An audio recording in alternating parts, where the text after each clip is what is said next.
ഒരു ചെറിയ കുട്ടി, ആ കുട്ടിയുടെ അടുത്ത് അച്ഛനെ തടുക്കാനായിട്ട് ഒന്നുമില്ല, കൈകൂപ്പി നിൽക്കൽ മാത്രമേ ഉള്ളൂ. ഈശ്വരൻ്റെ മുൻപിൽ എങ്ങനെ കൈകൂപ്പി നിൽക്കുമോ അതേമാതിരി അച്ഛൻ്റെ മുൻപിലും കൈകൂപ്പി നിന്നിട്ടാണ് സംസാരിച്ചത്.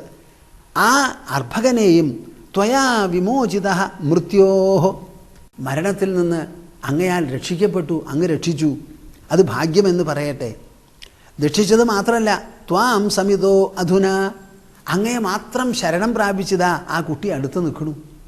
അങ്ങ് ഈ അവതാരം ഇങ്ങനെ അവതരിച്ചില്ലായിരുന്നുവെങ്കിൽ ആ കുട്ടിയുടെ കഥ കഴിയുമായിരുന്നു. ഏതദ്വപുസ്തേ ഭഗവൻ ധ്യായതഃ പ്രയതാത്മനഃ സർവതോ ഗോപ്തൃസന്ത്രാസാൻ മൃത്യോരപി ജിഘാംസതഃ. ഏതത് വപുസ്തേ ഭഗവൻ, അങ്ങയുടെ ഈ നരഹരി രൂപമുണ്ടല്ലോ, ഏതത് വപുഹു തേ ഭഗവൻ, അങ്ങയുടെ ഈ നൃസിംഹമൂർത്തി, നൃസിംഹാവതാരമുണ്ടല്ലോ, നൃസിംഹരൂപം, ധ്യായതഃ പ്രയതാത്മനഃ, അതിനെ ആരാർ ധ്യാനിക്കുന്നുവോ, എങ്ങനെ? പ്രയതാത്മനഃ, ഇന്ദ്രിയങ്ങൾക്കും മനസ്സിനും ബുദ്ധിക്കും ഹൃദയത്തിനുമെല്ലാം വേണ്ടത്ര നിയന്ത്രണത്തോടുകൂടി. ഹിരണ്യകശിപു എങ്ങനെ എന്നെക്കുറിച്ച് ധ്യാനിച്ചുവോ, കഠിന തപസ് ചെയ്തുവോ, ആ കഠിന തപസ് ചെയ്യുമ്പോഴും ഹിരണ്യകശിപുവിൻ്റെ ഉദ്ദേശം ശരിയായിരുന്നില്ല, അതെനിക്ക് അറിയാൻ പറ്റിയില്ല എന്നുള്ളത് ഒരു പരാജയം. പക്ഷെ അങ്ങനെ ആവരുത്, അവനവൻ്റെ ഇന്ദ്രിയവും മനസ്സും ഹൃദയവും ഒക്കെ നമ്മുടെ കയ്യിൽ നിൽക്കണം. അങ്ങനെ പ്രയതാത്മാവായി ആര് ധ്യാനിക്കുന്നുവോ, സർവതോ ഗോപ്തൃസന്ത്രാസാത്, എല്ലാവിധത്തിലുള്ള ഭയത്തിൽ നിന്നും ഘാതകത്വത്തിൽ നിന്നും രക്ഷിക്കാൻ ഇത് മതി, ഈ ധ്യാനം മതി. സർവതോ ഗോപ്തൃസന്ത്രാസാൻ മൃത്യോരപി ജിഘാംസതഃ, ജിഘാംസതഃ മൃത്യോഹോ അഭി ഗോപ്തൃ, നമ്മളെ കൊല്ലാൻ കച്ചകെട്ടി പുറപ്പെട്ടിട്ടുള്ള മൃത്യു, യമനിൽ നിന്ന് പോലും രക്ഷ വാങ്ങാൻ സാധിക്കും, രക്ഷ ലഭിക്കാൻ സാധിക്കുന്നു. ഞാൻ ഇത്രയും ദിവസമായി ഈ പ്രേക്ഷകരുടെ മുൻപിൽ ഈ നടന്ന സംഭവം അവതരിപ്പിച്ചുവല്ലോ. ഇതിൻ്റെ ഉദ്ദേശം എന്താ? ഇതിൻ്റെ ഉദ്ദേശം മൊത്തത്തിൽ ഭക്തി തന്നെ, മുക്തി തന്നെ. പക്ഷേ അതിൻ്റെ ഇടയിൽ ഭക്തി മുക്തി എന്ന് പറയുന്നത് ഒരു ദിവസം കൊണ്ട് നടക്കില്ലല്ലോ. നിങ്ങളെല്ലാവരും പ്രാപഞ്ചികന്മാരാണ്, ഗൃഹവാസികളാണ്, മക്കളും കുട്ടികളുമുണ്ട്. ഈ ലോകം വാസ്തവത്തിൽ ഒരു അപകടത്തിൻ്റെ കൂടാരമാണ്. അങ്ങനെ ഇരിക്കുമ്പോൾ പല വിധത്തിലുള്ള ഭയത്തിനും കാരണമുണ്ട്, അത് സാധ്യതയുമുണ്ട്. ആ ഭയങ്ങളൊക്കെ പോയി നിങ്ങൾ നിർഭയരായിരിക്കണം എന്നാണ് ഉദ്ദേശം. അതിന് ഈ നരസിംഹം എന്നുള്ള അവതാരവും നടന്ന സംഭവവും, നരസിംഹവും ഹിരണ്യകശിപുവും തമ്മിൽ നടന്നതായ പോരാട്ടം, അതിനുശേഷം പ്രഹ്ലാദനുമായി നടന്ന സംവാദം, പ്രഹ്ലാദൻ അച്ഛനോട് പറഞ്ഞത്, ഇതെല്ലാം നിങ്ങൾ ഓർമ്മ വച്ച് ആ ഓർമ്മ ഒരു തരംഗമായി, ഒരു കവചമായി നിങ്ങളുടെ മനസ്സിൽ നിലനിൽക്കുകയാണെങ്കിൽ ഒരിക്കലും നിങ്ങൾക്ക് ഭയപ്പെടേണ്ടി വരില്ല. എന്തെല്ലാം പീഡകളുണ്ടോ, ഭൂതപ്രേത ബാധകളുണ്ടോ, അതില്ല, പക്ഷേ ഉണ്ട് എന്നുള്ളൊരു തോന്നലാണ്, അതെല്ലാം നിങ്ങളുടെ മനസ്സിൽ നിന്ന് പോവും. ഏതദ്വപുസ്തേ ഭഗവൻ ധ്യായതഃ പ്രയതാത്മനഃ സർവതോ ഗോപ്തൃസന്ത്രാസാൻ മൃത്യോരപി ജിഘാംസതഃ. ബ്രഹ്മാവ് പറയേണ്ടത് പറഞ്ഞു. അവസാനമായി നൃസിംഹം പറയാനുള്ള പ്രതിവചനം. അത് കഴിഞ്ഞാൽ ഈ കഥ തന്നെ ഭാഗവതത്തിൽ അവസാനിക്കാൻ പോവാണ്. മൈവം വരോ അസുരാണാം തേ പ്രദേഹ പത്മസംഭവ വരഹ ക്രൂരനിസർഗാണാം അഹീനാം അമൃതം യഥാ. ബ്രഹ്മാവിനെ നോക്കി മഹാവിഷ്ണു പറയുകയാണ്, എനിക്ക് ഏറ്റവും ഇഷ്ടപ്പെട്ട ഒരു കാര്യമാണ്, നിങ്ങൾക്ക് എല്ലാവർക്കും ഗ്രഹിക്കാനുള്ളതാണ്. സാധാരണ ഇത് ശ്രീമദ് ഭാഗവതം പറയുമ്പോൾ ഇതൊക്കെ ഇങ്ങനെ തറപ്പിച്ച് വേണ്ടതുപോലെ ഗ്രഹിക്കാവുന്ന തരത്തിൽ പറയുന്നുണ്ടോ എന്നെനിക്കറിയില്ല. മൈവം വരോ സുരാണാം തേ പ്രദേഹ പത്മസംഭവ. ഹേ പത്മസംഭവ, കമലജ, താമരപ്പൂവിൽ നിന്നാണല്ലോ ബ്രഹ്മാവിൻ്റെ ജനനം. മഹാവിഷ്ണു ഇങ്ങനെ പാലാഴിയിൽ കിടന്നുറങ്ങുക. കേൾക്കുന്നുണ്ടോ നിങ്ങൾ? ഈ പ്രപഞ്ചം സൃഷ്ടി എങ്ങനെ ഉണ്ടായി ചോദിച്ചാൽ എങ്ങനെ ഉണ്ടായി? നമ്മൾ അച്ഛനമ്മമാരിൽ നിന്ന് ജനിച്ചു. ആദ്യത്തെ അച്ഛനും അമ്മയും ഭൂമിയിൽ നിന്ന് ജനിച്ചു. ഭൂമി സൂര്യനിൽ നിന്ന് ജനിച്ചു. സൂര്യനോ അവസാനം ഈ ജനിച്ചത് എവിടുന്ന? ശൂന്യാകാശത്തിൽ നിന്നാ. ശൂന്യാകാശമോ അതെവിടുന്ന? അവിടെ ഭാവനയായി. അപ്പോൾ ഇത് ജനിച്ചത് ഒരു പൂർവ്വസങ്കല്പം ഉണ്ടായിട്ടല്ല. എങ്ങനെയാണ് ജനിച്ചത്? മഹാവിഷ്ണു അനന്തനിൽ ഇങ്ങനെ കിടക്കുക. ഈ അനന്തൻ എന്ന് പറഞ്ഞാൽ എങ്ങനെയാ? പാമ്പിന് നല്ല തണവാ. അതിങ്ങനെ വളഞ്ഞ് കിടക്കുമ്പോൾ നല്ല വെന്റിലേഷൻ അകത്തുനിന്നുണ്ടാവും. അങ്ങനെയാണല്ലോ നടുവിൽ പൊത്ത്. നല്ല വീട് പണിയുമ്പോൾ ഈ സ്കൈ ഓപ്പനിങ്ങോട് കൂടിയിട്ടാണ്, സ്കൈലൈറ്റോട് കൂടിയിട്ടാണ് പണിയാണ്. ആ ഇടയിൽ ഇപ്പം ഞാൻ അമേരിക്കയ്ക്ക് പോയപ്പോൾ അവിടെയുള്ള വീടുകളൊക്കെ അങ്ങനെയാണ്. എല്ലാ മുറിയും ഇങ്ങനെ ആകാശത്തേക്ക് തുറന്നിരിക്കും. നിങ്ങൾക്ക് അടയ്ക്കണമെങ്കിൽ അടയ്ക്കാം, തുറക്കണമെങ്കിൽ തുറക്കാം. അവിടെ നമ്മൾ ഉദ്ദേശിക്കുന്ന മാതിരി ഇങ്ങനെയുള്ള കളവും ചതിയൊന്നുമില്ല. അങ്ങനെ സ്കൈലൈറ്റ് ഉണ്ടാവും. നമ്മുടെ ഇടയിൽ 4 കെട്ടാണ് പഴയ കാലത്ത്. അപ്പോൾ ഇങ്ങനെ വീട് കെട്ടി എല്ലാം മൂടിയിരിക്കരുത്, അതിൻ്റെ നടുവ് കൂടി പോകാനുള്ളൊരു വഴി ഉണ്ടാക്കണം. അപ്പോൾ അനന്തശയനത്തിൽ അതാണല്ലോ, ഇങ്ങനെ ചുറ്റിക്കിടക്കുന്ന പാമ്പ്, അതിൻ്റെ നടുക്കിലൊന്നുമില്ല, പൊള്ളയാ. വേറെ നമുക്ക് പുതിയ പില്ലോ ഒന്നും ആവശ്യമില്ല അവിടെ, അനന്തശയനം. അങ്ങനെ കിടന്നിട്ട് കൊറട്ട വലിച്ചുകൊണ്ട് ഭഗവാൻ ഇരിക്കുക, മഹാവിഷ്ണു ഇരിക്കുകയാണ്. ആ സമയത്ത് സാധാരണ ജന്മം എവിടുന്ന? ജഘനപ്രദേശത്തു നിന്നാണ്, ജനനേന്ദ്രിയത്തിൽ നിന്നാണ്. ഇവിടെ ജനനേന്ദ്രിയമൊന്നുമില്ല, അവിടെ മഹാവിഷ്ണു മാത്രമേ ഉള്ളൂ. അപ്പോൾ പൊക്കിളിൽ നിന്നാണ് ഒരു താമര മുളയ്ക്കുന്നത്. അത് മുളയ്ക്കുന്ന സമയത്ത് അതിൽ ഇലയൊന്നുമില്ല, തണ്ടായിട്ട് ഇങ്ങനെ മുളച്ചതാണ്. പൊക്കിൾ കൊടി ഒന്നാണല്ലോ. അവിടുന്ന് മുളച്ച് താമരയുടെ അവിടെ മുളച്ച് വന്നു. അവിടുന്നാണ് ബ്രഹ്മാവ് ഉണ്ടായത്. ആ ബ്രഹ്മാവ് 4 ഭാഗത്തേക്ക് നോക്കിയപ്പോഴാണ് അത്രേ 4 മുഖം ഉണ്ടായത്. ആ കമലജനോട് പറയാണ്, എന്താ പറയണത്? മൈവം വരോ അസുരാണാം തേ പ്രദേഹ പത്മസംഭവ. ഈ ബ്രഹ്മാവിനോട് ഉപദേശിക്കുകയാണ്. എന്താ ഉപദേശിക്കണത്? ബ്രഹ്മാവ് എവിടുന്ന് ഉണ്ടായി എന്നുള്ള ചോദ്യത്തിനാണ് ഞാൻ മറുപടി പറയുന്നത്. അപ്പോൾ അവസാനം എല്ലാറ്റിൻ്റെയും ഉദ്ഭവം എവിടുന്ന എന്ന് ചോദിച്ചാൽ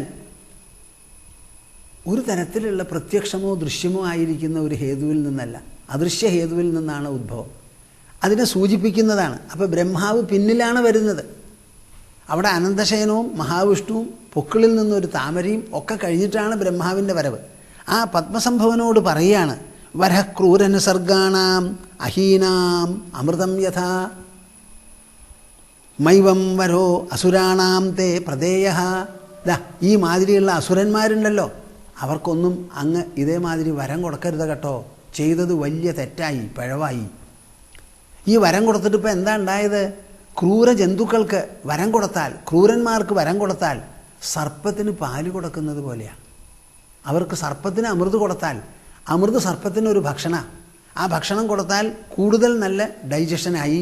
അതുകൊണ്ട് ബാക്കി പലതും സെക്രീറ്റ് ചെയ്ത് ഉണ്ടാകുന്നത് മാതിരി, ഇപ്പോൾ പാങ്ക്രിയാറ്റിക് ഗ്ലാൻഡിൽ നിന്ന് പാങ്ക്രിയാറ്റിക് ജ്യൂസ് ഉണ്ടാകുന്നുണ്ടല്ലോ, ലിവറിൽ നിന്ന് ബൈൽ. അതേമാതിരി വിഷപ്പല്ലും വിഷത്തിൻ്റെ ഫാങ്സിൽ നിന്ന് വിഷവും കൂടുതലുണ്ടാവും. അപ്പോൾ അമൃത് കൊടുക്കുന്നത് പോലെയാണെന്ന്. അതുകൊണ്ട് വിഷം മാറാൻ പോണില്ല, ഭക്ഷണമായിട്ടാണ് കൊടുക്കുന്നത്. അതുകൊണ്ട് അങ്ങ് എന്തു വേണം? ഇതേമാതിരി ഒന്നും ആലോചിക്കാതെ വരം കൊടുത്തു പോകരുത്. ആർക്കാ കൊടുക്കണത് എന്നുള്ളത് നല്ല പോലെ ആലോചിക്കണം. ഒരു താക്കീത് പോലെ പറഞ്ഞിട്ട് നാരദൻ പറയാണ്, ഇത്യുക്ത്വാ ഭഗവാൻ രാജൻ തത്രൈവാന്തർദധേ ഹരിഹി അദൃശ്യ സർവഭൂതാനാം പൂജിതഃ പരമേഷ്ഠിന. ഇത്രയും പറഞ്ഞ് മഹാവിഷ്ണുവിൻ്റെ മറുപടിയും കേട്ടപ്പോൾ, നരഹരിയുടെ മറുപടിയും കേട്ടപ്പോൾ പരമേഷ്ഠി തന്നെ, ബ്രഹ്മാവ് തന്നെ അദ്ദേഹത്തെ എല്ലാ വിധത്തിലും പൂജിച്ചതിന് ശേഷം ഇത്യുക്ത്വാ ഭഗവാൻ രാജൻ തത്രൈവ അന്തർദധേ ഹരിഹി. കേൾക്കുന്നുണ്ടോ നിങ്ങൾ? ആ അവതാരം നരഹരി എന്ന് പറയുന്ന ആ പ്രകടനം, അതിൻ്റെ ഉദ്ദേശവും ലക്ഷ്യവും എല്ലാം കഴിഞ്ഞു. മകനെ കൊണ്ട് അച്ഛനുള്ള അപരക്രിയകളൊക്കെ ചെയ്ത് സ്വയം അഭിഷിക്തനായി. അതും കഴിഞ്ഞ് ബ്രഹ്മാവിനോട് പറയേണ്ടത് പറഞ്ഞ്, ബ്രഹ്മാവിൻ്റെ സ്തുതിയേറ്റ് പറയേണ്ടത് പറഞ്ഞതാ അവിടെ തന്നെ പെട്ടെന്ന് അന്തർധാനം. ഈ മിറക്കിൾ എന്നൊരു സങ്കല്പമുണ്ട്. ഞാൻ പലപ്പോഴും മൂക്കത്ത് വിരൽ വെച്ച് നമ്മുടെ ജനങ്ങളുടെ അവിവേകത്തിനെക്കുറിച്ച് അനുശോചിക്കാറുണ്ട്. എന്താ ചെയ്യുക?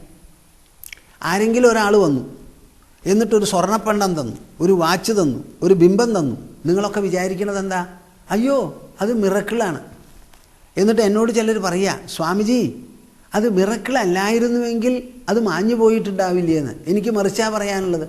ആ തന്ന സാധനം സ്ഥിരമായിട്ട് നിൽക്കുന്നുണ്ടെങ്കിൽ അതൊരിക്കലും ഒരു മിറക്കിളല്ല. മിറക്കിൾ എന്നുള്ള വാക്കിന് എന്താ അർത്ഥം? അഹേതുകമായി എന്തെങ്കിലും ഒന്ന് ഒരു കാര്യം നിർവഹിക്കാൻ വേണ്ടി പെട്ടെന്ന് പ്രത്യക്ഷപ്പെടും. ആ കാര്യനിർവഹണം കഴിഞ്ഞു എന്നുണ്ടെങ്കിലോ അത് അവിടെ തന്നെ ഇല്ലാതെയാവും. എങ്ങനെ പ്രത്യക്ഷപ്പെട്ടുവോ അങ്ങനെ ഇല്ലാതെയാവണം. ഇപ്പം ഞാൻ നിങ്ങൾക്ക് വാച്ച് നോക്കാനായിട്ടൊരു വാച്ച് കിട്ടിയില്ല, പെട്ടെന്നൊരു വാച്ച് അങ്ങോട്ട് പ്രത്യക്ഷപ്പെട്ടു എന്നുണ്ടെങ്കിൽ നിങ്ങളുടെ ആവശ്യം കഴിഞ്ഞാൽ ആ വാച്ച് അതേമാതിരി ഇല്ലാതെയാവണം. ഇപ്പം നിങ്ങളൊക്കെ പറയണത് എന്താ?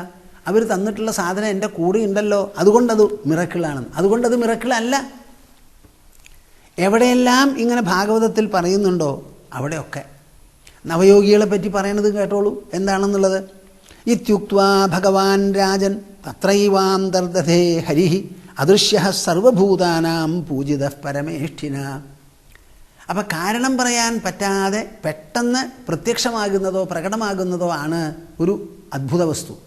ആ അദ്ഭുത വസ്തു എന്തിനു വേണ്ടി പ്രത്യക്ഷമായോ പ്രകടമായോ ആ കാര്യം നിർവഹിച്ചു കഴിഞ്ഞാൽ അത് അതേമാതിരി അപ്രത്യക്ഷവുമാവണം. അപ്പം അതൊരു മിറക്കിളായി. അല്ലാണ്ട് നിങ്ങളുടെ കൂടെ സ്ഥിരം തങ്ങുന്നതായ ഒരു സാധനം തരുന്നതോ അത് നിങ്ങളുടെ കൂടെ ഇരിക്കുന്നതോ അല്ല അല്ല അല്ല. ഇത്രയും നിങ്ങൾ മനസ്സിലാക്കിയാൽ എനിക്ക് നല്ല കൃതാർത്ഥതയും സന്തോഷവുമുണ്ട്. ശ്രീമദ് ഭാഗവതം സാർത്ഥകമായി വേദവ്യാസ മഹർഷിക്കും ശുകമുനിക്കും പരീക്ഷത്തിനും എല്ലാവർക്കും സന്തോഷമാവും.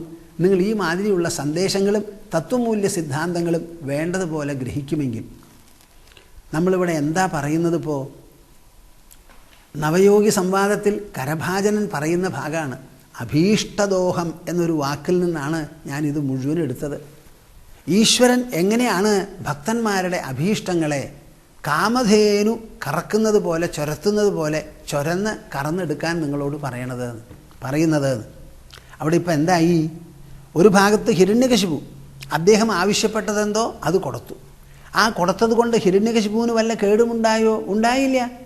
അംഗസ്പർശം കൊണ്ടും കടാക്ഷ വീക്ഷണം കൊണ്ടും ഹിരണ്യകശിപു പവിത്രനായി എന്നാണ് മഹാവിഷ്ണു പറയുന്നത്. പോരാത്തതിന് അപരക്രിയകൾ ചെയ്തു. പ്രഹ്ലാദനെപ്പോലെ ഒരു കുട്ടി ഉണ്ടായതിൻ്റെ പേരിൽ 21 തലമുറ പവിത്രമായി എന്നും പറഞ്ഞു. ഇതൊക്കെയാണ് വാസ്തവം. അപ്പോൾ ഹിരണ്യകശിപുവിന് എന്ത് നഷ്ടം അവിടെ വന്നത്? ഒന്നും വന്നില്ല. എന്നാൽ ഒരു ലാഭമുണ്ടായി. മഹാവിഷ്ണുവിനെ ശത്രുവായിട്ട് കാണണം, അദ്ദേഹത്തിന് നേരിട്ട് ഇടിക്കണം, കുത്തണം, ചതയ്ക്കണം തോന്നിയത്, അതിനൊക്കെ അവസരം കിട്ടി. യുദ്ധവും നടന്നു, പൊരിഞ്ഞ പോരെ. അപ്പോൾ ഒരു ഭാഗത്ത് ഈ ഹിരണ്യകശിപുവിനെ ക്രൂരത പ്രകടിപ്പിച്ച് സന്തോഷിപ്പിച്ചു. ഇവിടെയോ അനുഭാവവും ദയയും ആർദ്രതയും പ്രകടിപ്പിച്ച് മകനെയും പൂരിപ്പിച്ചു. ഇങ്ങനെയാണ് ബഹുമുഖ വൈഭവമായിരിക്കുന്ന ഈശ്വരൻ എല്ലാവരെയും തൃപ്തിപ്പെടുത്തുന്നത്, അവരവരുടെ അഭീഷ്ടങ്ങൾ കൊടുത്തത്. ഇതാണ് ഞാനിവിടെ പറയാൻ ഉദ്ദേശിച്ചത്. ഇതുകൊണ്ട് അവസാനിച്ചില്ല. ഇനി ഇവിടുന്ന് അങ്ങോട്ട് നമുക്ക് കരഭാജനൻ്റെ ആ സംവാദം, ഇനി ബാക്കിയുള്ള ഭാഗം എന്താണെന്ന് അന്വേഷിച്ച് അതും കൂടി അങ്ങോട്ട് പറയാം. ശ്രീമദ് ഭാഗവതം 11-ാമത്തെ സ്കന്ധം 5-ാം അധ്യായം 33-ാമത്തെ ശ്ലോകത്തിൽ നിന്നാണ് നാം ഈ സംഭവങ്ങളൊക്കെ വിവരിച്ചത്. അതിൽ ഒന്നും കൂടി പറയണം എന്നെൻ്റെ മനസ്സിൽ തോന്നുന്നു. അതിന് വരുന്നതിന് മുൻപ് നമ്മൾ പറഞ്ഞത് ഏത് ഭാഗത്തു നിന്നാണ് പ്രേക്ഷകന്മാരെ ഒന്നും കൂടി ഓർമ്മപ്പെടുത്താം. ധ്യേയം സദാ പരിഭവഘ്നം അഭീഷ്ടദോഹം തീർത്ഥാസ്പദം ശിവവിരിഞ്ചിനുദം ശരണ്യം ഭൃത്യാർത്തിഹം പ്രണതപാല ഭവാബ്ധിബോധം വന്ദേ മഹാപുരുഷതേ ചരണാരവിന്ദം. ഈശ്വരനെ നിങ്ങൾ സ്തുതിക്കുമ്പോൾ എങ്ങനെ സ്തുതിക്കണു എന്നുള്ളത് വളരെ പ്രധാനമാണ്.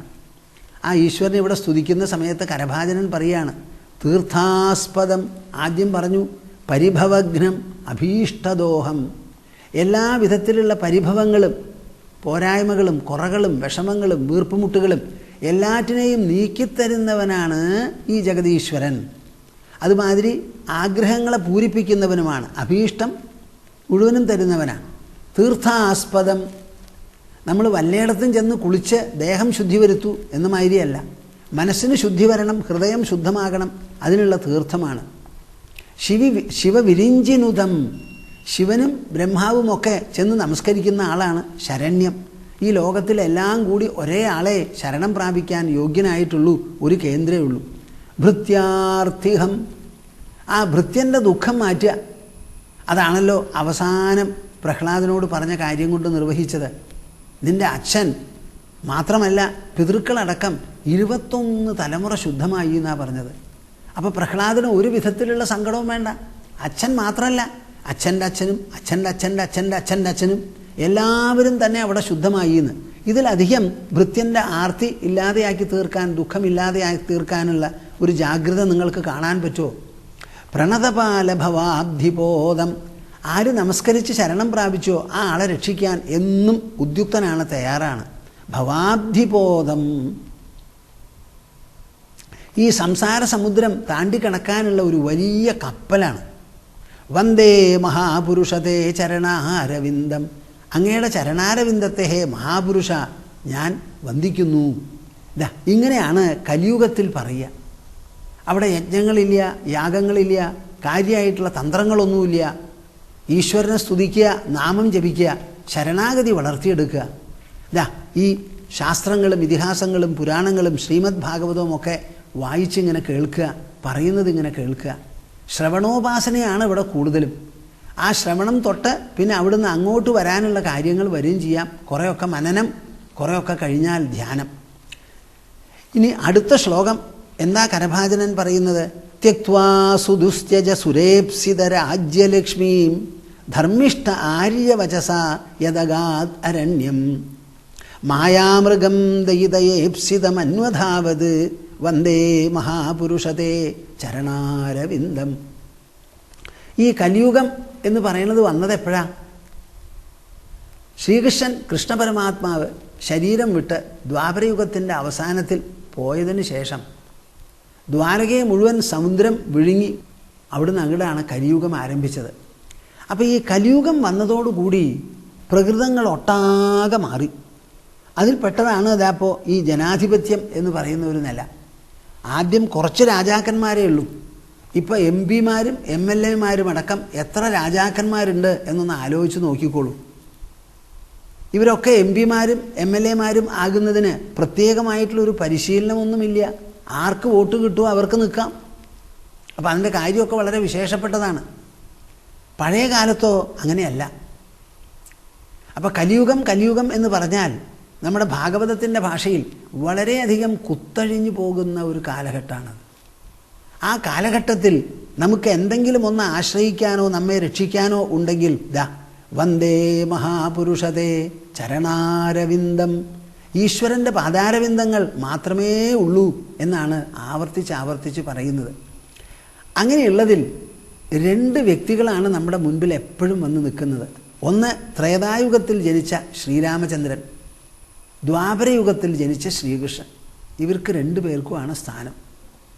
ഇവരെ രണ്ടുപേരെയും ഈ ദ്വാപരയുഗത്തിലും ത്രേതായുഗത്തിലും ആരെങ്കിലും പൂജിച്ചു കൊണ്ടിരുന്നു എന്ന് ചോദിച്ചാൽ എനിക്ക് തോന്നുന്നുമില്ല. ഈ പൂജയും ആരാധനയും ഒക്കെ തുടങ്ങിയത് കലിയുഗത്തിലാണ്, അവരുടെ കാലം കഴിഞ്ഞതിന് ശേഷമാണ്. എന്താ, മനുഷ്യർക്ക് വേദം പഠിക്കാനുള്ള സമയമോ പ്രേരണയോ വാസനാബലമോ ഇല്ല. ഒരാൾ പറയണത് ഇങ്ങനെ കേട്ട് ഒരു വേദം മുഴുവനും പഠിക്കണം എന്ന് പറഞ്ഞാൽ 10 കൊല്ലമാണത്രേ അതിന് വേണ്ട സമയം. ആ 10 കൊല്ലം വേദം പഠിച്ചാൽ വേദം മാത്രമേ പഠിക്കാൻ പറ്റുള്ളൂ. നമുക്കിവിടെ ആവശ്യം ആധുനിക വിദ്യകളാണ്. MBA പഠിക്കണം, MD, PhD, ഇതൊക്കെയാണ് നമുക്ക് വേണ്ടത്. Electronic science, nuclear science, IT, ഇതൊക്കെയാണ് നമുക്ക് ആവശ്യം. അതിൻ്റെ ഇടയിൽ വേദം പഠിച്ചിട്ട് ഇപ്പോൾ എന്ത് ചെയ്യാനാ? ഒരു പ്രയോജനവും ഇല്ല. അങ്ങനെ വേദത്തിനോട് നമുക്കൊരു നീരസവും ഒരു അവജ്ഞയൊക്കെയാണ് അങ്ങനെയുള്ള കാലം. ഇനി പഠിച്ചവരെ വേദജ്ഞന്മാരില്ല, കർമ്മങ്ങൾ ചെയ്യിക്കാനായിട്ടുള്ള ആ ഒരു പാരമ്പര്യം അങ്ങനെയുള്ളവരുണ്ടോ? അതുമില്ല. അപ്പോൾ ഇവിടെ ഒരു നിലയ്ക്ക് നമ്മൾ അനാഥകളാണ്. ആ അനാഥകളും പരിശീലനമില്ലാത്തവരുമായ നമുക്ക് എന്താണ് ഇവിടെ ആശ്രയിക്കാനുള്ള വഴിയെന്ന് ചോദിച്ചാൽ ഇങ്ങനെയുള്ള സംഗതികളാണ്. ഈശ്വരൻ്റെ നാമം ജപിക്കുക, രാമനെയും കൃഷ്ണനെയും പ്രത്യേകിച്ചും ഓർമ്മ വയ്ക്കുക. ശ്രീരാമൻ ഒരു മര്യാദാപുരുഷോത്തമനാണ്. വാൽമീകി ചിത്രീകരിക്കുന്നത് മര്യാദാപുരുഷോത്തമനായിട്ടാണ്. ലോകത്തിൽ ജനിച്ചാൽ ഒരു മനുഷ്യൻ എങ്ങനെ ജീവിക്കണം? സാധാരണ ക്ഷത്രിയന്മാർക്കൊക്കെ ഒന്നിലധികം വിവാഹം ആവാം വേണമെന്നുമുണ്ട്. എന്താ കാരണം?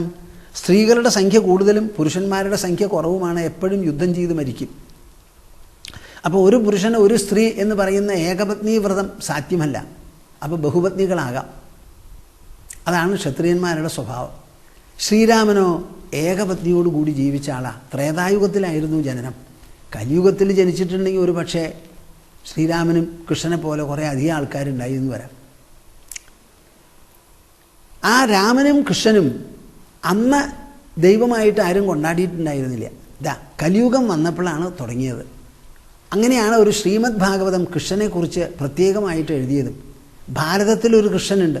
ആ കൃഷ്ണനല്ല ഭാഗവതത്തിലുള്ള കൃഷ്ണൻ. ഭാരതത്തിലുള്ള കൃഷ്ണൻ മനുഷ്യകൃഷ്ണനായിട്ടാണ് വേദവ്യാസ മഹർഷി ചിത്രീകരിക്കുന്നത്.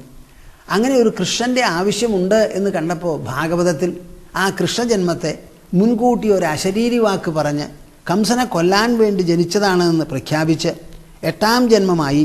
അങ്ങനെ ജനിക്കുന്നതിന് മുൻപ് മുതൽക്ക് തന്നെ ഒരു ദിവ്യത്വവും ഒരു അസാധാരണത്വവും കൽപ്പിച്ചു കൊടുത്ത് എഴുതിയതാണ്. എന്നിട്ട് അവിടുന്ന് അങ്ങോട്ട് ബാലലീലകളും എല്ലാമായി വിവരിച്ച് അവസാനം 10 സ്കന്ധം വരെ കഴിഞ്ഞു. എന്നിട്ടിപ്പോൾ 11ാമത്തെ സ്കന്ധത്തിലാണ്, മുക്തിസ്കന്ധത്തിലാണ് ഈ വിവരണങ്ങളൊക്കെ. അപ്പോൾ ഇപ്പോൾ ഇവിടെ പറയുക, മഹാവിഷ്ണുവിനെ പറഞ്ഞ് മഹാവിഷ്ണുവിൻ്റെ രണ്ടാമതൊരു പ്രത്യേക അവതാരമാണ് ത്രേതായുഗത്തിലുണ്ടായത് ശ്രീരാമൻ. ത്യക്വാ സുദുസ്ത്യജ സുരേപ്സിതരാജ്യലക്ഷ്മീം ധർമ്മിഷ്ഠ ആര്യവചസ യദഗാത് അരണ്യം മായാമൃഗം ദയിതയേപ്സിതമന്വധാവത് വന്ദേ മഹാപുരുഷത്തെ ചരണാരവിന്ദം. അഭീഷ്ടദോഹം എന്ന് ഓൾറെഡി ചിത്രീകരിച്ച് പറഞ്ഞു കഴിഞ്ഞു. ആ പറഞ്ഞതിന് ശേഷം ഇവിടെ പറയുന്നത് ശ്രീരാമൻ്റെ ജന്മത്തെ പറ്റിയാണ്. എന്താ ഈ ശ്രീരാമൻ ജന്മത്തിൽ ഈ അഭീഷ്ടദോഹം എന്ന് പറയുന്നതിന് വല്ല പ്രസക്തി ഉണ്ടോ എന്ന് ചോദിച്ചാൽ ഉണ്ടെന്നാണ് എനിക്ക് തോന്നുന്നത്. എന്താ ഈ ശ്ലോകത്തിനർത്ഥം? ത്യക്വാ സുദുസ്ത്യജ സുരേപ്സിതരാജ്യലക്ഷ്മീം. ശ്രീരാമൻ വളരെ ചെറുപ്പത്തിലാണ് അയോധ്യ രാജ്യവും സിംഹാസനവും അങ്ങോട്ട് വിട്ടത്. ആ വിടാൻ നടന്ന സംഭവം എന്താ? അത് അറിയേണ്ടതും കേൾക്കേണ്ടതുമാണ്. നിങ്ങൾ പലരും രാമൻ വിട്ടു എന്നുള്ളത് കേട്ടിട്ടുണ്ടാവും. അവിടെ നടന്ന സംഭവം, അതിൻ്റെ ക്രമവും വളരെ നന്നായി വാൽമീകി ചിത്രീകരിച്ചിട്ടുണ്ട്. അതങ്ങോട്ട് വിട്ട് കാട്ടിലേക്കാണ് പോയത് 14 കൊല്ലം താമസിക്കാൻ. ആ കാട്ടിലേക്ക് പോയ സ്ഥലത്തോ അവിടെ എന്തുണ്ടായി? അവിടെയും വലിയ ത്യാഗമൊക്കെ വേണ്ടി വന്നു. സീത പോയി കളഞ്ഞു. വലിയ ബുദ്ധിമുട്ടാണ്. മായാമൃഗം ദയിതയേപ്സിതമന്വധാവത്. കാട്ടിൽ ചെന്നത് അയോധ്യ വിട്ട് അവിടെ ചെന്ന് തപസ് ചെയ്ത് കൂടി തിരിച്ചു വരാൻ വേണ്ടിയിട്ടാണ്. പോയിടത്തുണ്ടായതോ അവിചാരിതമായിരിക്കുന്ന സീതാപഹരണ. അങ്ങനെ ഒരു മായാമൃഗത്തിന് അനുധാവനം ചെയ്തു. അതിൻ്റെ ചരിത്രം വാൽമീകി മഹർഷി എഴുതിയത് ഞാൻ നിങ്ങൾക്കൊന്ന് പറഞ്ഞ് മനസ്സിലാക്കണം എന്നെനിക്ക് തോന്നി. എന്താ ഉണ്ടായത്?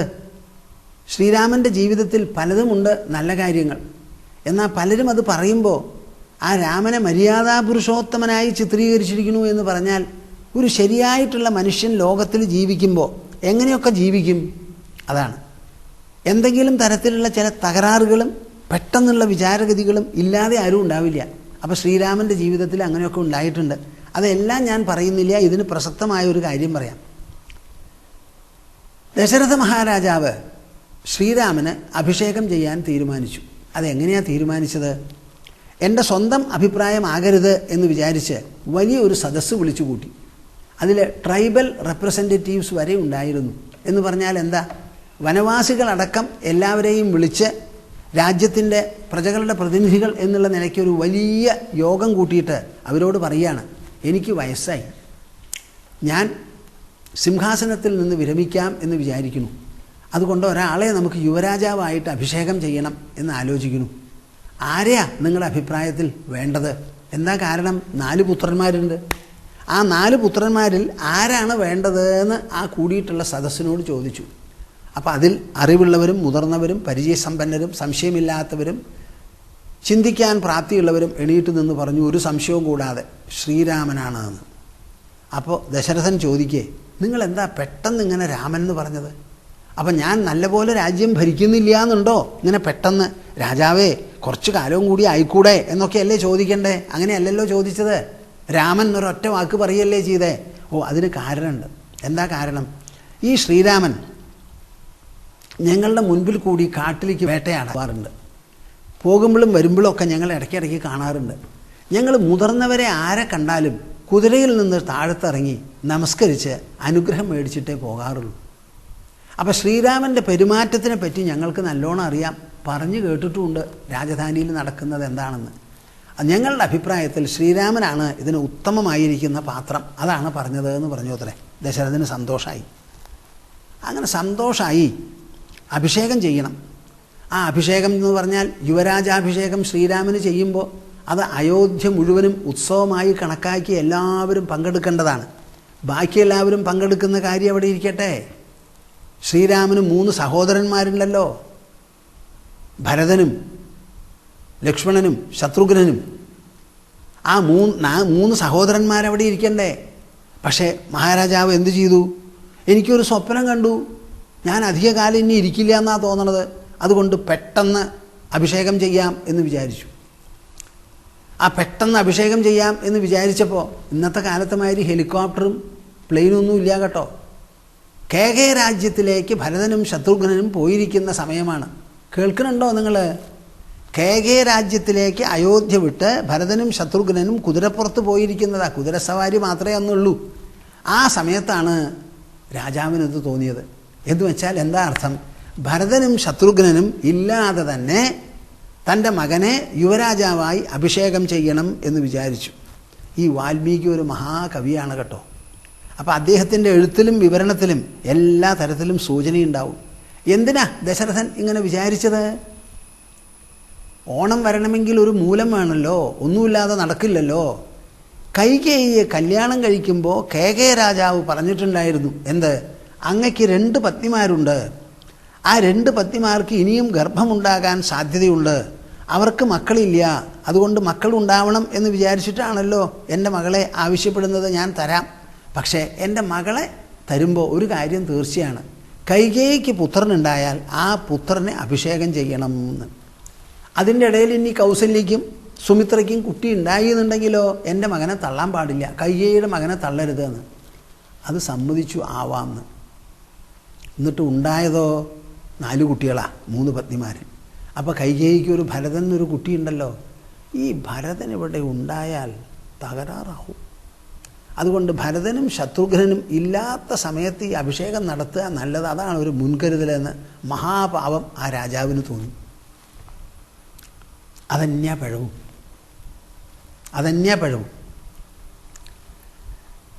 കൈകേയി അവിടെ ഉണ്ട്. അഭിഷേകമൊക്കെ തീരുമാനിച്ചു കഴിഞ്ഞതിന് ശേഷം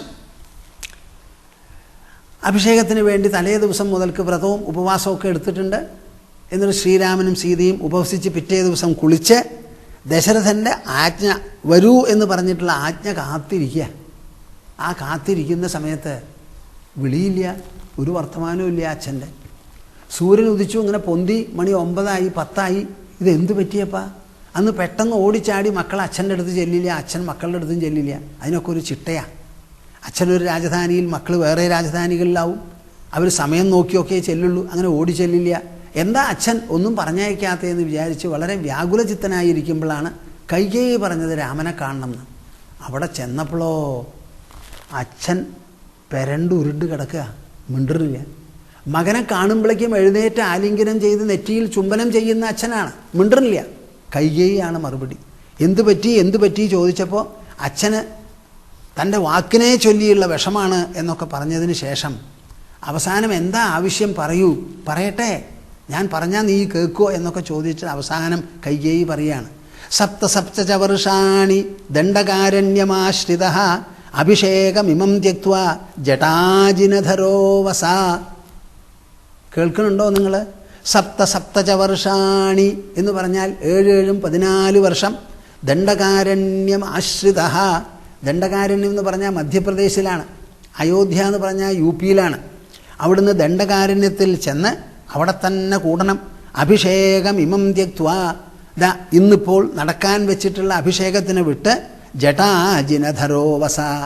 ജടയും മരവുരിയും അല്ലെങ്കിൽ പുൽത്തോലോ മാൻതോലോ ധരിച്ച് നീ അവിടെ ചെന്ന് വസിക്കണം. ഇതാണ് കൈകേയിക്ക് പറയാനുള്ളത്. സപ്ത വർഷാണി ദണ്ഡകാരണ്യമാശ്രിത അഭിഷേകമിമം ത്യക്ത്വാ ജടാജിനധരോ വസ. കൈകേയി പറഞ്ഞതാണ് ചെറിയമ്മ. ആ വാക്ക് എങ്ങനത്തതായിരുന്നു? നിനക്കിന്ന് അഭിഷേകമില്ല രാമ, നീ ഉടനെ എന്തു വേണം? ജട പിരിച്ച് മരവുരി ഉടുത്ത് നീ ദണ്ഡകാരണ്യത്തിലേക്ക് ഇന്ന് തന്നെ യാത്രയാവണം. അവിടെ 1 കൊല്ലം 2 കൊല്ലമല്ല, 14 കൊല്ലക്കാലം. ഭരത കോസലപുരേ പ്രശാസ്തു വസുധാമിമാം നാനാരത്നസമാകീർണാം സവാജിരഥകുഞ്ചരാം. അപ്പോൾ അയോധ്യയ്ക്ക് എന്താവുമെന്ന് നീ ആലോചിക്കരുത്. ഈ അയോധ്യയിൽ ഇപ്പം നടക്കാൻ പോകുന്ന സംഭാരങ്ങളെല്ലാം എൻ്റെ പുത്രൻ ഭരതനാണ് അഭിഷേകം ചെയ്യേണ്ടത്. ഭരത കോസലപുരേ പ്രശാസ്തു വസുധാമിമാം. കോസലപുരത്തിലുള്ള വസു, ആ ഭൂമിയെ മുഴുവനും ഭരതനാണ് ഇനി ശാസിക്കാൻ, അധികാരിയായി ഭരിക്കാൻ പോകുന്നത്. ഈ അയോധ്യ എങ്ങനത്തതാ? നാനാരത്നസമാകീർണാം. ഇവിടെയുള്ള ഒരെണ്ണത്തിന് ഒരു നീക്കുപോക്ക് വരരുത്.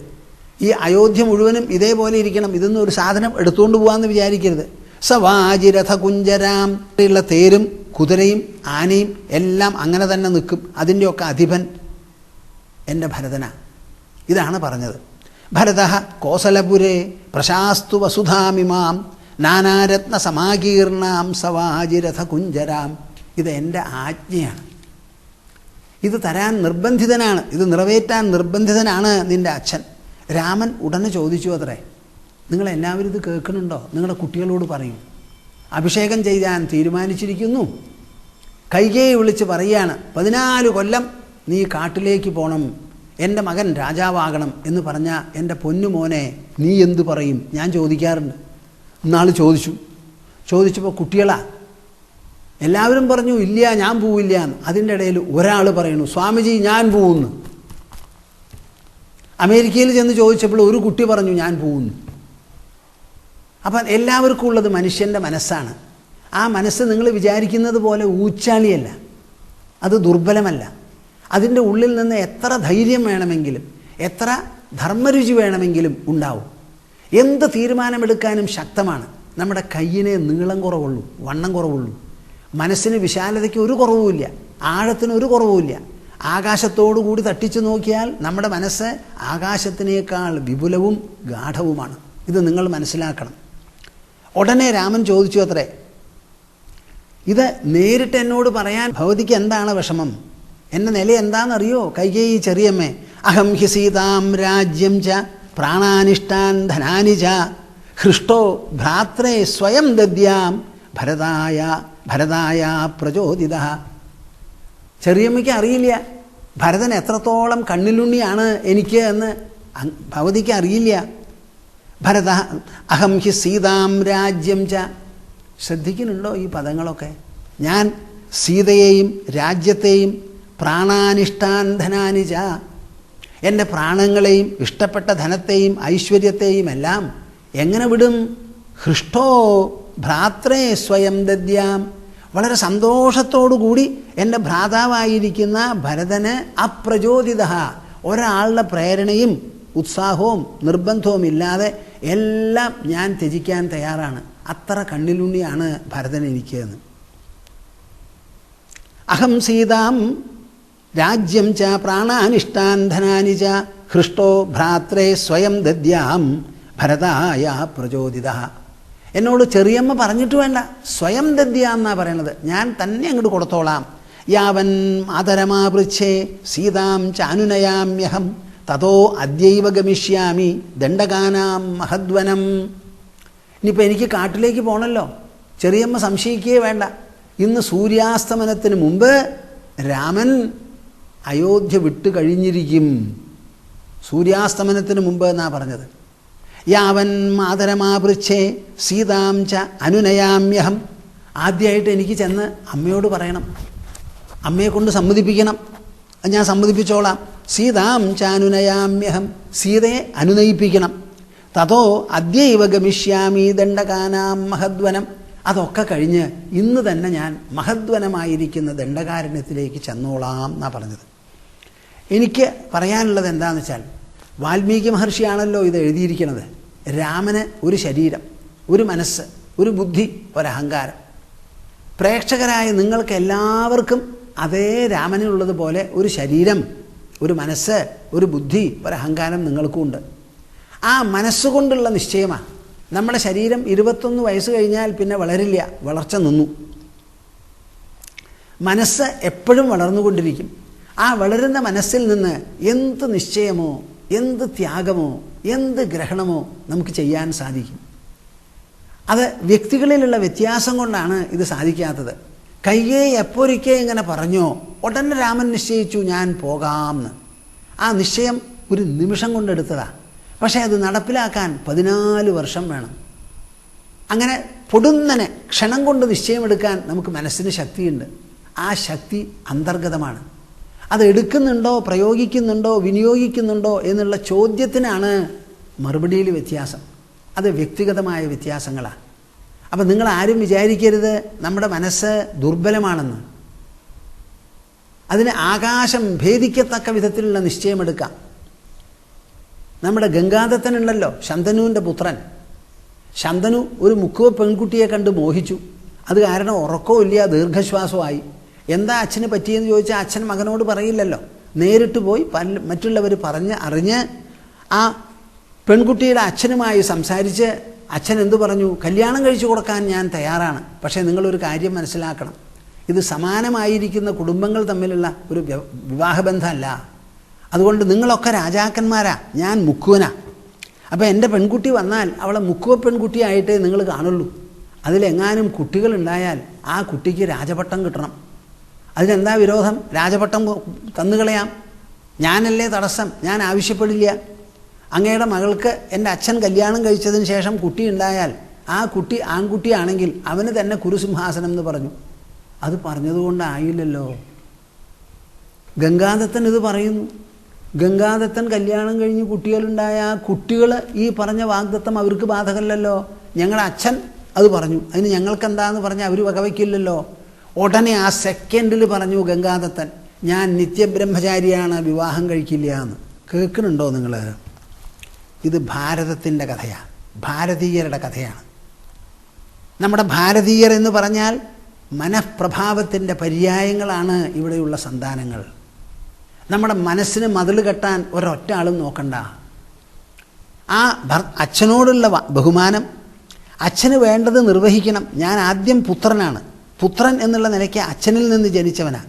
ആ അച്ഛന് എന്നെക്കൊണ്ട് എന്തെങ്കിലും ഒന്ന് ചെയ്യാനുണ്ടെങ്കിൽ ചെയ്യണം, അതിൽ ഞാൻ പിൻവാങ്ങില്ല എന്ന് പറഞ്ഞ് എന്ത് ത്യാഗത്തിനും തയ്യാറായി ആ ഭീഷ്മനായിരുന്നില്ല അപ്പോൾ ഗംഗാദത്തൻ അവിടെ നിന്ന് അച്ഛനോട് ചോദിക്കാതെ ആരുമില്ലാതെ മുക്കുവ പെൺകുട്ടിയുടെ അച്ഛൻ്റെ അടുത്ത് നേരിട്ട് നിന്ന് അങ്ങോട്ട് പറഞ്ഞതാ, ഞാൻ വിവാഹം കഴിക്കില്ല, നിത്യബ്രഹ്മചാരിയാണെന്ന്. അപ്പോൾ ആകാശത്തിൽ നിന്നാണ് അത്ര മുഴങ്ങിയത്, ഭീഷ്മ ഭീഷ്മ ഭീഷ്മ, അയം ഭീഷ്മ. ഇങ്ങനെ ഒരു പ്രതിജ്ഞ ചെയ്യാൻ ലോകത്തിൽ ആരുമില്ലല്ലോ. ഈ ചെയ്തിട്ടുള്ള പ്രതിജ്ഞ അതിഭീഷ്മമാണ്, അതിബൃഹത്താണ്, ദീർഘകാലികമാണ് അതിൻ്റെ സ്വാധീനം, ലോകത്തിനെ മുഴുവൻ കുലുക്കുന്നതും മാതൃകയാക്കുന്നതുമാണ് എന്ന് വിചാരിച്ച് ഭീഷ്മമാണ് എന്നൊരു ശബ്ദം മുഴങ്ങിയത്രേ. അതുകൊണ്ടാണ് ഗംഗാദത്തിന് ഭീഷ്മൻ എന്ന് പേര് വന്നത്. ഭർതൃഹരിയുടെ കഥ ഞാനിതിന് മുൻപിൽ പറഞ്ഞു. അദ്ദേഹത്തിൻ്റെ അച്ഛനോട് വാഗ്ദത്തം ചെയ്തിരുന്നു അത്രേ, അപ്പോൾ വിവാഹം കഴിച്ചിരുന്നു, മക്കളുണ്ടാവില്ല എന്ന്. ആ വാഗ്ദത്തം പരിപാലിക്കാനായി സ്വന്തം ഭാര്യയുടെ അടുത്ത് 18 ദിവസം, മാസക്കുളി കഴിഞ്ഞ് 18 ദിവസം കഴിഞ്ഞേ എല്ലാ മാസവും ചെന്നിരുന്നുള്ളൂ എന്ന്. അങ്ങനെ പലതരത്തിൽ ധീരപ്രവർത്തനങ്ങൾ, ധീരനിശ്ചയങ്ങൾ എടുത്തവർ നമ്മുടെ നാട്ടിലുണ്ട്. നിങ്ങളുടെയൊക്കെ വിചാരം എന്താ? ശരീരത്തിൻ്റെ പോളപ്പാണ് എല്ലാം എന്നാ. ശരീരത്തിൻ്റെ പോളപ്പ്. ഈ ശരീരം നമ്മൾ രചിച്ചതല്ല, അത് നമുക്ക് ജനിക്കുമ്പോൾ കിട്ടിയതാ. അതിന് കോങ്കണ്ണുണ്ടെങ്കിൽ കോങ്കണ്ണും, മുറിമൂക്കുണ്ടെങ്കിൽ മുറിമൂക്കും, അല്ല സുന്ദരമായിരിക്കുന്ന നേത്രങ്ങളും നാസികയുമാണെങ്കിൽ അതും. ഇതൊക്കെ ജനിക്കുമ്പോൾ നമുക്ക് കിട്ടിയതാ, നിങ്ങൾ ആരും സമ്പാദിച്ചതല്ല. അതിന് നിങ്ങളെ ക്രെഡിറ്റ് ചെയ്തിട്ട് ഒരു കാര്യവുമില്ല. നിങ്ങൾ സമ്പാദിക്കുന്നത് എന്താ? നമ്മുടെ മനസ്സിനെ മെരുക്കിയെടുത്ത് അതിൽ നിന്ന് സമയോചിതമായിരിക്കുന്ന നിശ്ചയം, സമയോചിതമായിരിക്കുന്ന തീർപ്പ്, അതിന് വേണ്ട കല്യാണ ഗുണങ്ങളെല്ലാം വളർത്തിക്കൊണ്ടുവന്ന് സ്നേഹം, ത്യാഗം, അനുഭാവം, ദയവ്, 3 വെർച്യൂസാണ്. സ്നേഹം, ദയ, ദാക്ഷിണ്യം, പിന്നെ ത്യാഗം. ഇതെല്ലാം എത്രത്തോളം നാം മനസ്സിൽ ഒപ്പിച്ചങ്ങനെ അലങ്കരിക്കുന്നുവോ അതാണ് നിങ്ങളുടെ പ്രഭാവം. അതിനാണ് നമ്മളെ ക്രെഡിറ്റ് ചെയ്യാൻ പറ്റുള്ളൂ. ശരീരത്തിൻ്റെ സൗന്ദര്യത്തിനോ ശക്തിക്കോ നമുക്ക് ക്രെഡിറ്റ് ചെയ്യാൻ പറ്റില്ല ഒരാൾ. വിശ്വസുന്ദരിക്കാരെന്ത് പറഞ്ഞാലും ശരി, കാര്യം സത്യതാണ്. അപ്പം ആ ശ്രീരാമൻ്റെ മനസ്സിൽ നിന്ന് ആ നിശ്ചയം ടപ്പ് അങ്ങോട്ട് വന്നു, ഞാൻ പൊക്കോളാമെന്ന്. ഗംഗാദത്തൻ്റെ ഉള്ളിൽ നിന്ന് വന്നു, ഭർതൃഹരിയുടെ ഉള്ളിൽ നിന്ന് വന്നു. ഇതേപോലെ ഒരു മനസ്സല്ലേ നിങ്ങൾക്കും എനിക്കും എല്ലാവർക്കും. അപ്പോൾ എന്ത് കാര്യത്തിലും നിങ്ങൾ ചൂളരുത്. നമ്മുടെ മനസ്സ് നമ്മളെ എവിടെ വേണമെങ്കിൽ കൊണ്ടെത്തിക്കാൻ ശക്തമാണ്, പര്യാപ്തമാണ്, കുശലമാണ്, സമർത്ഥമാണ്, കാര്യക്ഷമമാണ്, സക്രിയമാണത്. അങ്ങനെ പറഞ്ഞു അത്രേ. ഭരതഃ കോസലപുരേ പ്രശാസ്തു വസുധാമിമാം അഹം ഹി സീതാം രാജ്യം ച പ്രാണാനിഷ്ടാൻ ധനാനി ച ഹൃഷ്ടോ ഭ്രാത്രേ സ്വയം ദദ്യാം ഭരതായ പ്രചോദിതഃ. ശങ്കമാനസ്തു തം ദൃഷ്ട്വാ ലക്ഷ്മണോ വാക്യമബ്രവീത്. ഇനി നാം പോകുന്നത് ബാക്കിയൊന്നും ഞാൻ പറയുന്നില്ല. അവിടെ ചെന്നു, സീത പോവാൻ പുറപ്പെട്ടു. എന്നെ വിട്ടിട്ട് പോവാൻ പറ്റില്ല. രാമ അങ്ങയില്ല, ആര്യപുത്ര അങ്ങയില്ലെങ്കിൽ ഈ അയോധ്യ എനിക്ക് ശ്മശാനമൂകമാണ്. അങ്ങുണ്ടെങ്കിൽ വനവും അയോധ്യാതുല്യമാണ്. അതുകൊണ്ട് ഞാൻ കൂടെയുണ്ടെന്ന് പറഞ്ഞു. ലക്ഷ്മണൻ ഊർമിളയോട് ചോദിക്കാതെ തന്നെ കൂടെ പോവാൻ തീരുമാനിച്ചു. ഊർമിള ഒന്നും പറഞ്ഞില്ല, വളരെ സന്തോഷത്തോടു കൂടി സ്വീകരിച്ചു. സുമിത്ര നല്ലൊരു ഉപദേശം കൊടുത്തു. ഇന്നു മുതൽക്ക് നിനക്ക് രാമനാണ് അച്ഛൻ. സുമിത്ര തടയല്ല ചെയ്തേ, നല്ലൊരു ഉപദേശമാണ് കൊടുത്തത്. അതുമാതിരിയുള്ള അമ്മമാരാവണം നിങ്ങളെല്ലാവരും. ആ സുമിത്രയെ പോലെയുള്ള ഒരു മനസ്സും ഒരു മനസ്സാന്നിധ്യവും നിങ്ങൾക്കുണ്ട്. അത് വേണമെന്ന് വിചാരിക്കണം, അത് കളഞ്ഞു കുളിക്കരുത്. ജനിക്കുമ്പോൾ തന്നെ പ്രകൃതിയും ഈശ്വരനും നമുക്ക് തന്നിട്ടുള്ളതാണ് ഇങ്ങനെ ഒരു മനസ്സും ഇങ്ങനെ ഒരു ബുദ്ധിയും ഇങ്ങനെ ഒരു ആത്മാവും അഹങ്കാരവുമൊക്കെ. രാമം ദശരഥം വിദ്ധി മാം വിദ്ധി ജനക ആത്മജാം അയോധ്യാമടവീം വിദ്ധി ഗച്ഛതാത് യഥാ സുഖം. രാമനെ അച്ഛനായി കണക്കാക്ക്. രാമം ദശരഥം വിദ്ധി, ദശരഥനായി കണക്കാക്ക്. മാം വിദ്ധി ജനകാത്മജാം, ജനകൻ്റെ പുത്രിയെ ഞാനായി അമ്മയായി കണക്കാക്ക്. അയോധ്യാമടവീം വിദ്ധി, അയോധ്യ എന്താ അത്? ഇവിടുന്ന് അങ്ങോട്ട് 14 കൊല്ലാണ് താമസിക്കാൻ പോണ. 6 മാസം പ്ലഷർ ട്രിപ്പൊന്നും അല്ലാതെ, വിനോദസഞ്ചാരമല്ല. 14 കൊല്ലം എന്ന് പറഞ്ഞാൽ വലിയൊരു പീരീഡാണ്. ആ അയോധ്യ എന്താ? അടവീം വിദ്ധി, ഇന്ന് മുതൽക്ക് വനപ്രദേശമാണ് നിനക്ക് അയോധ്യ. ഗച്ഛതാത് യഥാസുഖം, അങ്ങനെ എൻ്റെ പൊന്നുപുത്ര സന്തോഷത്തോടു കൂടി സസുഖം നീ പോയി വരൂ എന്ന് പറഞ്ഞ് അനുഗ്രഹിച്ചറിഞ്ഞത്. ഇങ്ങനെയുള്ള അമ്മമാരാണ് നമുക്ക് വേണ്ടത്. പേടിച്ചിട്ട് പിൻവാങ്ങിക്കുന്ന അമ്മമാരല്ല. അവരെല്ലാവരും കൂടി പോയി അവസാനം 13 കൊല്ലം കഴിഞ്ഞു ദണ്ഡകാരണ്യത്തിൽ. അവിടെയുള്ള ദുഷ്ടന്മാരെയും അസുരന്മാരെയും ഒക്കെ നിഗ്രഹിച്ച് തപോധനന്മാർക്ക് വേണ്ട സൗകര്യങ്ങൾ ഉണ്ടാക്കി കൊടുത്ത് അങ്ങനെ ഇരുന്നു. എന്നിട്ട് 14ാമത്തെ കൊല്ലം വന്നപ്പോഴാണ് എന്താ തോന്നിയത് രാമന്? ഒരു കൊല്ലക്കാലം അയോധ്യയ്ക്ക് പോകുന്നതിന് മുൻപ് നമുക്കൊരു കാര്യം ചെയ്യാം. എന്ത്? തപസ് ചെയ്ത് മനസ്സൊന്നും കൂടി നന്നാവട്ടെ. ഇത്ര നാളും യുദ്ധമായിരുന്നു അസുരന്മാരോട് കൂടി. അപ്പോൾ തപസ് ചെയ്ത് തപോബലത്തോടു കൂടി മടങ്ങിപ്പോവാം എന്ന് വിചാരിച്ചപ്പോൾ മഹർഷിമാരെല്ലാവരും കൂടി പറഞ്ഞു, ജനസ്ഥാനമാണ് അതിന് പറ്റിയ സ്ഥലം എന്ന്. അങ്ങനെ ജനസ്ഥാനത്ത് പോയി ഒരു കുടീരം വെച്ച് അത് സ്വന്തം കൈകൾ കൊണ്ട് തന്നെ കാല് നാട്ടി മേഞ്ഞ് മേക്കൂരയൊക്കെ ഉണ്ടാക്കി എല്ലാം ചെയ്ത് അവിടെ താമസിച്ചു. സീത ഒരു ഉദ്യാനവും അവിടെ വളർത്തിയുണ്ടാക്കി. അങ്ങനെ ഇരിക്കുമ്പോഴാണ് ഖരദൂഷണ ത്രിശിരസ്മാരുമായി യുദ്ധം നടന്ന് അവരെയൊക്കെ തോൽപ്പിച്ചതിന് ശേഷം ശൂർപ്പണഖ വന്ന് രാമനിൽ ആകൃഷ്ടയായി.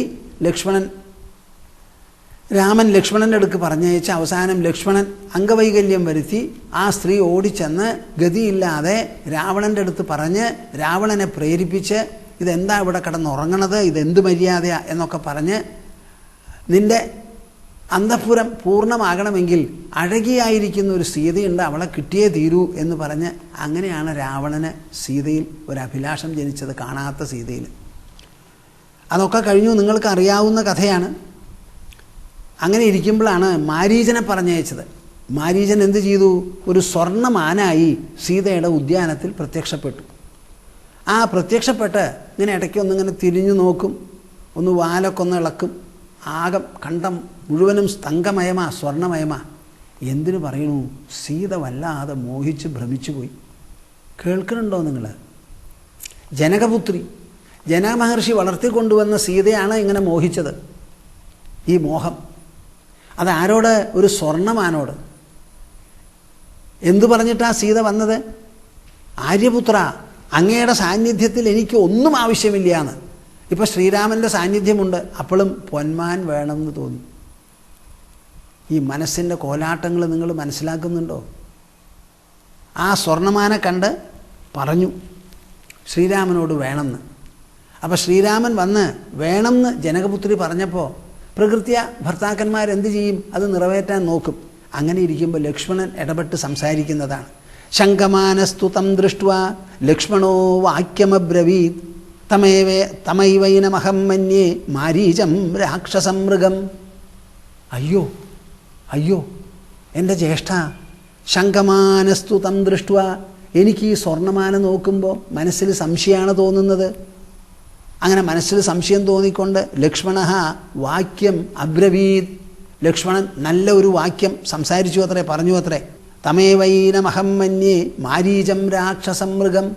എനിക്ക് തോന്നണത് മാരീചൻ എന്ന് പറയുന്ന രാക്ഷസൻ മൃഗരൂപിയായിട്ട് വന്നിരിക്കുകയാണ്. ഇതൊരു മായാസൃഷ്ടിയാണ്. ഏവം ബ്രുവാണം കാകുസ്ഥം പ്രതിവാര്യ ശുചിസ്മിതം. ഇങ്ങനെ പറയുന്ന കാകുസ്ഥൻ നമ്മുടെ രാമൻ്റെ സഹോദരൻ ലക്ഷ്മണനെ പ്രതിവാര്യ തടഞ്ഞു നിർത്തിക്കൊണ്ട് ശുചിസ്മിതം ഉവാച സീത സംഹൃഷ്ട ഛദ്മന ഹൃതചേതന. ഈ വാക്കുകളൊക്കെ വളരെ വിശേഷപ്പെട്ടതാണ്. ഈ ഒരു മായാരചനയായിട്ട് ഭ്രമിപ്പിക്കുന്ന ഒരു മൃഗം വന്നിട്ടുണ്ടല്ലോ, അതിനാൽ ഹരിക്കപ്പെട്ട മനസ്സോടുകൂടി വിവേകത്തോടുകൂടി ഉവാച സീത സംഹൃഷ്ട, വളരെ സന്തോഷത്തോടു കൂടിയാണത്ര ലക്ഷ്മണനെ തടുത്തു നിർത്തി സംസാരിച്ചത്. ഓഹ്യേവം വിധോ രത്നചിത്രോ നാസ്തി ഹി രാഘവ ജഗത്യാം ജഗദീനാഥ മായൈഷാഹിന സംശയ. ഇത് മാരീചൻ്റെ മൃഗമാണെന്ന് മനസ്സിലാക്കി ജ്യേഷ്ഠനോട് പറയുകയാണ്, മൃഗോഹ്യേവം വിധോ രത്നചിത്രോ നാസ്തി ഹി രാഘവ. ഹേ രാഘവ, ഈ മൃഗം വാസ്തവത്തിൽ ഇങ്ങനെ രത്നചിത്രമായിരിക്കുന്നൊരു മൃഗം ഒരിക്കലും ഉണ്ടാവില്ല ജഗത്തിലൊട്ടാകെ, ഇവിടെ നിന്നല്ല ഒരു സ്ഥലത്തും ഉണ്ടാവില്ല. ജഗതീനാഥ മായൈഷാഹി ന സംശയ. ഇത് മായാരചനയാണ്, മായാസൃഷ്ടിയാണ്, ഒരു തരത്തിലും സംശയമില്ല, എനിക്ക് ഉറപ്പാണത് എന്ന്. ഏവം ബ്രുവാണം കാകുസ്ഥം പ്രതിവാര്യ ശുചിസ്മിതം ഉവാച സീതാ സംഹൃഷ്ട ഛദ്മന ഹൃതചേതന. ഒരേ വസ്തുവിനെയാണ് രണ്ടാൾ കാണുന്നത് ഇവിടെ. ഒന്ന് സീത, പിന്നെ ഒന്ന് ലക്ഷ്മണൻ. സീതയ്ക്ക് തോന്നുന്നു ഇത് വിശേഷപ്പെട്ട ഒരു സ്വർണ്ണമൃഗമാണ്, എനിക്ക് വേണം എന്ന്. ലക്ഷ്മണന് തോന്നുന്നു ഇത് മായാരചനയാണ്, മാരീചനാണ് ഈ സ്വർണ്ണമാനായിട്ട് വന്നിരിക്കുന്നത്. ഇങ്ങനെയുള്ളൊരു സ്വർണ്ണമാൻ ലോകത്തിൽ ഒരിടത്തും ഉണ്ടാവില്ല എൻ്റെ ജ്യേഷ്ഠ, അതുകൊണ്ട് ഇതിനെപ്പറ്റി ആലോചിക്കുകയേ അരുത് എന്നാണ് ലക്ഷ്മണൻ പറയുന്നത്. ആ ലക്ഷ്മണൻ അങ്ങനെ പറഞ്ഞപ്പോൾ ഏവം ബ്രുവാണം കാകുസ്ഥം പ്രതിവാര്യ ശുചിസ്മിതം, ആ ലക്ഷ്മണൻ്റെ വാക്കിനെ തടഞ്ഞു നിർത്തിക്കൊണ്ട് കവച്ചു വെച്ചുകൊണ്ട് ഹൃതചേതന, തൻ്റെ വിവേകം നഷ്ടപ്പെട്ട് ആ മായാഭ്രമം കൊണ്ട് വിവേകം നഷ്ടപ്പെട്ട് സീത പറഞ്ഞു, ന ചാസ്യ സദൃശോ രാജൻ ദൃഷ്ടപൂർവോ മയാമൃഗ. ശ്രീരാമനെ നോക്കി പറയാണ്, ന ചാസ്യ സദൃശോ രാജൻ ദൃഷ്ടപൂർവോ മയാമൃഗ. ഇതേമാതിരി ഒരു മൃഗം ഇതുവരെ ഞാൻ കണ്ടിട്ടേയില്ല. തേജസാ ക്ഷമയാ ദീപ്ത. ഞാനിത് വായിക്കുമ്പോൾ അല്പം എനിക്ക് ചിരി വരുന്നു. സീത ഉപയോഗിക്കുന്ന വാക്കുകൾ ആ സ്വർണ്ണമാനെ ചിത്രീകരിച്ച് പറയുകയാണ്. തേജസാ ക്ഷമയാ ദീപ്ത യഥായം മൃഗസത്തമ. മൃഗങ്ങളിൽ വെച്ച് അത്യുത്തമമായിരിക്കുന്ന ഈ മൃഗമുണ്ടല്ലോ, അതിൽ ഞാൻ കാണുന്ന തേജസ്, പ്രഭ, ക്ഷമ, ഇതൊക്കെ മനുഷ്യൻ്റെ മനസ്സിനുള്ള ഗുണങ്ങളാണ്. മൃഗങ്ങളെപ്പറ്റി ആരും ഇങ്ങനെ പറയാറില്ല. സീതയുടെ വായിൽ നിന്ന് വരുന്നതാണ്. തേജസ് കൊണ്ടും ക്ഷമ കൊണ്ടും പ്രകാശം കൊണ്ടുമൊക്കെ ഇങ്ങനെയുള്ള ഒരു മൃഗത്തിന് ഒരു സ്ഥലത്തും കാണാൻ പറ്റില്ല. അതുകൊണ്ട് ആര്യപുത്ര, അങ്ങ് എങ്ങനെയാലും പോയി ഈ മൃഗത്തിനെ കൈക്കലാക്കണം. കൈക്കലാക്കാൻ സാധിച്ചില്ല എന്നുണ്ടെങ്കിൽ ജീവൻ യതി തേഭ്യേതി ഗ്രഹണം മൃഗസത്തമ അജിനം നരശാർദൂല രുചിരം തു ഭവിഷ്യതി. അങ്ങ് പോയി എന്തെങ്കിലും കാരണത്താൽ അതിനെ കടന്ന് പിടിച്ചു കൊണ്ടുവരാൻ സാധിച്ചില്ല എന്നുണ്ടെങ്കിൽ അമ്പെയ്ത് അതിനെ കൊന്ന് അതിൻ്റെ തോലെങ്കിലും കൊണ്ടുവരണം. അതെനിക്ക് മതി, നല്ല മധുരമായിരിക്കും, നന്നായിരിക്കും. അത് നമുക്ക് രണ്ടാൾക്കും കൂടി മടങ്ങി പോകുമ്പോൾ പുൽത്തകിടിൽ ഈ തോല് വിരിച്ച് രണ്ടാൾക്കും കൂടി സുന്ദരമായിരുന്ന് സൗഹൃദ സംഭാഷണം നടത്താം. ഇതാണ് സീത പറയുന്നത്. ഇത്രയും പറഞ്ഞപ്പോൾ അവിടെ എന്തായി? ശ്രീരാമൻ പുറപ്പെട്ടതിന് ശേഷം നിങ്ങൾക്ക് എല്ലാവർക്കും അറിയുന്ന ചരിത്രമാണ്. ഏതാണ്ട് 10-15 മിനിറ്റ് കഴിയുമ്പോഴേക്കും സീത രാവണൻ്റെ ദാസിയായി കഴിഞ്ഞു. അതിൻ്റെ ഇടയിൽ ലക്ഷ്മണൻ പോവാൻ കൂട്ടാക്കിയില്ല. സീതയെ ലക്ഷ്മണ എന്ന് പറഞ്ഞ് വിളിച്ചുകൊണ്ടാണ് ആ മൃഗം മരിച്ചത്. അപ്പോൾ ആ നിലവിളി കേട്ടപ്പോൾ സീതയ്ക്ക് തോന്നി ഉടനെ പോകണമെന്ന്. ആര്? ലക്ഷ്മണൻ പറഞ്ഞു, ജ്യേഷ്ഠത്തി അമ്മേ, അങ്ങനെ പറയരുത്. രാമനോട് കൂടി ജനിച്ചവനാണ് ഞാൻ. ഞങ്ങൾ തമ്മിൽ വളരെ സമയവ്യത്യാസം വളരെ ചുരുക്കമേ ഉള്ളൂ ജന്മത്തിൽ. ആദ്യമേ മുതൽക്ക് ഞങ്ങൾ കൂടെ ജീവിക്കുന്നവരാണ്. ശ്രീരാമൻ ഇങ്ങനെയുള്ള ആപത്ത് വരില്ല. ഞാൻ പോയി കഴിഞ്ഞാൽ ഭവതിയുടെ ജീവിതം പരുങ്ങലിലാവും എന്നൊക്കെ പറഞ്ഞപ്പോൾ സീത എന്താ പറഞ്ഞത്?